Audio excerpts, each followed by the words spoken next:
me, you probably clicked on this channel because you have a 9 to 5 and you're trying to build your business. And I am here to give you all of the tips that you need to make sure that you don't burn yourself out and how you can actually manage the time, your day with family, with life, and your business and your 9 to 5. So stay tuned.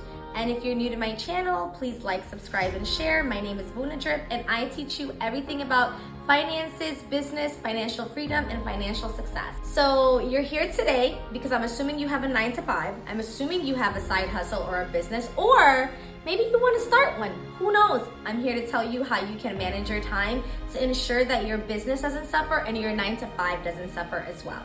So I want to start off, we're just going to get right to it. We're going to start off with time management and what that means.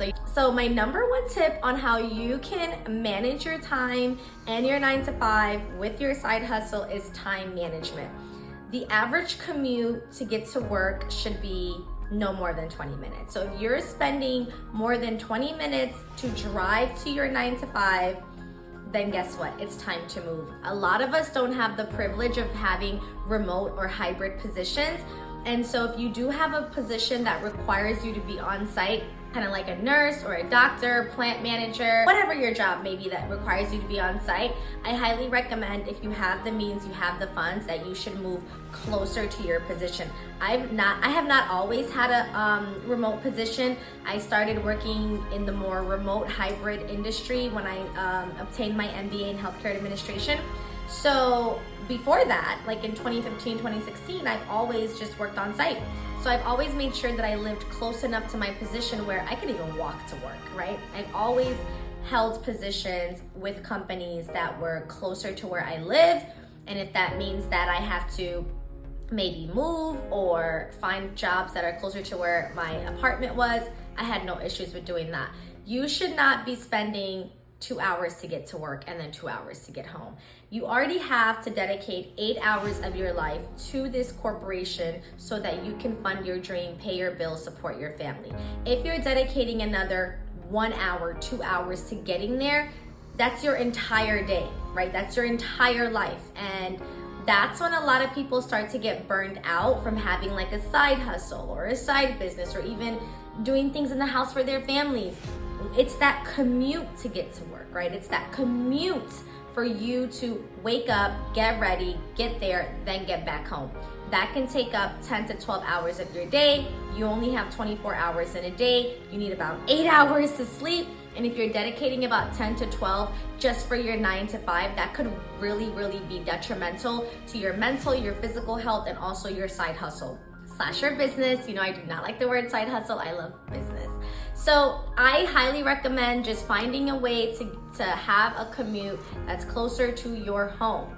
So my second recommendation on how you can manage your 9 to 5 with your side hustle is time management, right? So now you work on site, you're at work.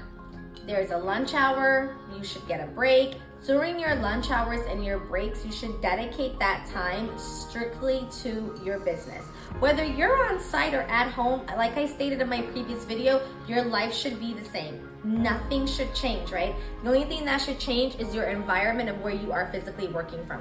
So if you have a food truck, or if you have a e-commerce business, or if you have a brick and mortar, during your lunch break, during your 15-minute breaks, that is when you input time to your side hustle throughout that day.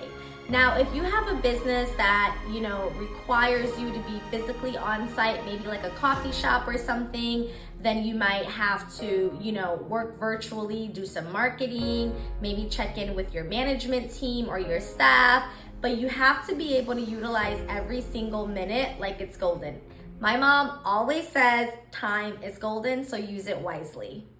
And that's where time management comes in at. And then once you are off of work, if you have a closer commute, guess what? If you're off of work by 5 and you're home by 5:20, 5:30, that gives you a few more hours at your house to focus on your business. If you have a brick and mortar, what I did was after work, I would go straight to the coffee shop and I would close. I became a closer, and I would have someone else open the coffee shop. So there's different ways that you can time manage and time block your day to ensure that you're not cutting corners for any of your businesses or your 9 to 5.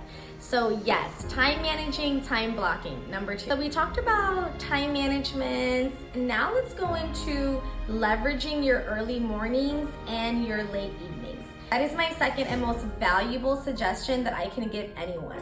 My days start at like 5:30 in the morning. I don't have to be at work, whether I work remotely or not, until 8:30. So therefore, those 2 to 3 hours are crucial to my life. What that simply means at this point is from 5:30 to about 6:30, I am getting ready for the day. I do Pilates or workout. I might go running. I come back, start my day, and I'm either answering emails, creating marketing material, sending out marketing email. I am doing what I have to do to keep my business afloat so that from 8:30 to about my lunchtime, about 12 p.m., I can solely focus on my 9 to 5. During my lunch hour, I can go back to doing what I was doing in the morning for either my coffee business or my healthcare tech company. And that is what I recommend for you. Leverage your early mornings. Wake up much earlier. That's why it's important to live closer to where you work. The amount of time that you can cut out from commuting to work, you can dedicate on your business, right? And so your mornings should solely focus on preparing for your day, preparing for what you have to do to make sure that your business does not need you for those 4 hours. And leverage your early mornings. Not only do I leverage my early mornings, I also leverage my late evenings, right? So again, whether I'm at home or whether I'm working on site, my life is the same. I live extremely close to where I work at. So even once I'm back home after being on site, I will probably walk my dogs. You can probably hear them growling right now. Settle in, and then I'm right back at it. I'm either following up on the emails that I may have sent out the week prior or creating new marketing material.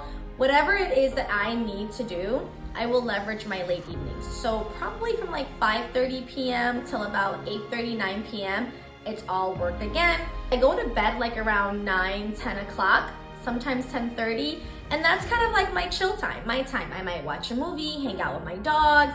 I might, catch up with family members, because I've dedicated 6 hours a day to my business, 8 hours in a day to my 9 to 5, an hour or two to myself, and then now it's time to sleep, right? So leveraging your evenings, your mornings, just so important, because we don't really have that much time, especially with a day job. It takes up bulk of our days. So try to utilize your mornings and your afternoons or evenings to focus more on your business. So if you do about 2.5 to 3 hours in the morning, same in the evening, that's about 4 to 6 hours that you've dedicated to your business. So with time management, with waking up early in the morning, with everything going on, you're like, when do I have time for me? And that comes to my number 3 recommendation, which I cannot stress how important this is. You have got to dedicate time for self-care and self-love. I am a firm believer in that. I dedicate so many of my videos to how you can elevate yourself professionally, as far as how you can elevate yourself holistically, internally, and externally. I am a firm believer in self-care. Self-care is key. You cannot overwork yourself. You can't overextend yourself to this world. You have got to take that time to just really take it all in, and to just stop focusing on numbers and data and money and work and everything else. If you have children, you may have to put them on the side a little bit and really focus on yourself. And when I say to the side, just give them to their dad or give them to their grandma or something, and go out and do something for yourself, right? And that's why I say once it's 8:30, 9:30 at night, it's time to wind down to go to bed. I don't even look at emails. I don't do anything. I mean, yeah, there's those memes that's the working entrepreneur staying up at night thinking about different ideas. Yeah, that's me sometimes. I prioritize self-care. So what that means is I will always dedicate time to having fun. It is what it is. You work hard, you play hard. And if you don't have that balance, I also really am adamant about having balance in your life, and no matter what it is that you do. Balance also comes with you taking care of what matters most in your life, making sure that you get an adequate amount of rest, making sure that you have an adequate amount of exercise in your life, making sure that you're eating healthy, making sure that you are not going to pass out and shut down. Because my mom always says, what's the point of you having a business if your body's about to shut down? Once you shut down, that business is gonna shut down. Once you shut down, the 9 to 5 will leave. So it's so important for you to eat healthy, for you to exercise, for you to rest, for you to do things that's fun, that's entertainment. I was speaking to one of my coworkers recently, and she's like, yeah, I like to watch things that's like stupid sometimes, just to, balance my brain out. I'm like, I'm the same way. I can't watch educational stuff all day, every day. Like, I'll probably just scream. So sometimes I like to watch pure entertainment, like things that are comically funny or just really goofy in some sense, where my brain cells do not have to work. And those things really bring me enjoyment. They bring me happiness, whether I'm watching Netflix, whether I'm hiking, whether I'm reading a book or something that's for fun, not an educational book, like a fun book that's strictly for entertainment. These things really bring light and balance into my life, and that's how I can always keep going. People ask me, how do I stay so motivated? How do I always keep going? It's because I'm not always working. There are times where I'm like, hey, I'm relaxing. You can ask my close friends. I will relax when I need to. And so that's a recommendation that I have for all working entrepreneurs. Don't always focus on work. Get some me time in there, because it's important. It's really important. So last on my list, which, I don't like to make this last. And I really don't like for this to be last, because it's actually very important. The order that I'm listing these out does not necessarily mean that's how you should prioritize them. You should prioritize my recommendations based on your situation and your specific scenario. I am such a firm believer in delegating and outsourcing. One thing that I have learned in the past several years of just being a working entrepreneur is you cannot be the person that's going to wear all of the hats. When people talk about oh, I want to start my own business, I want to be my own boss, I don't think people really consider employee management. Employee management is one of the hardest aspects of running a business. It will make you not even want to have your own company. I'll be completely honest. It is one of the hardest parts of operating a business is employees and managing them. With that, my recommendation is to outsource and to delegate. In order for you to be a working entrepreneur, you have to hire people to do the tasks that you cannot do in those 8 hours that you're at your 9 to 5. That is extremely crucial. For me, I utilize Fiverr, Indeed, and Upwork. Sometimes I might do ZipRecruiter, and these are places where I post ads for employment, where I find contractors for employment. I also use Thumbtack for my property, and that's mainly for independent contractors when work needs to get done. Because my property is in Illinois, I need to make sure that I have someone that can go at the drop of a dime. My landscapers, my plumbers, my handyman, everyone comes from Thumbtack. Everyone comes from Thumbtack when it comes to my real estate investment property. When it comes to employment for my business, I specifically rely on Upwork, Fiverr, Indeed, and ZipRecruiter. You have to have at least one employee. You can either have a virtual assistant that's out in India, you can have an assistant that lives somewhere in Kalamazoo, Alabama, where you only have to pay them about 14, 15 bucks an hour part-time. That's not really a lot of money, because think about it, if your company is generating income, or if it's not even generating income and you're looking for marketers, you're looking for people to bring in the book of business, the time that you would have spent doing that work, if you outsource that while you focus on your 9 to 5 in the daytime, that will help you really get to the next level and also have that source of income from your day job to fund that employee of yours. Delegating and outsourcing is extremely important. You cannot be the working entrepreneur who's gonna wear all of the hats and who doesn't have any help. It will be impossible. It will be extremely challenging for your business to go to the next level. Even for my coffee company, I may not have as much employees as I do for my coffee company, like I do for my healthcare tech company. However, there are still people that assist with marketing. There are still people that assist with packaging and shipping. There are still people for HR that will send those emails, that will do the B2B for me. In total, with my 9 to 5 and my businesses, I have like about 20 to 25 employees in total, which includes independent contractors, part-time and full-time staff.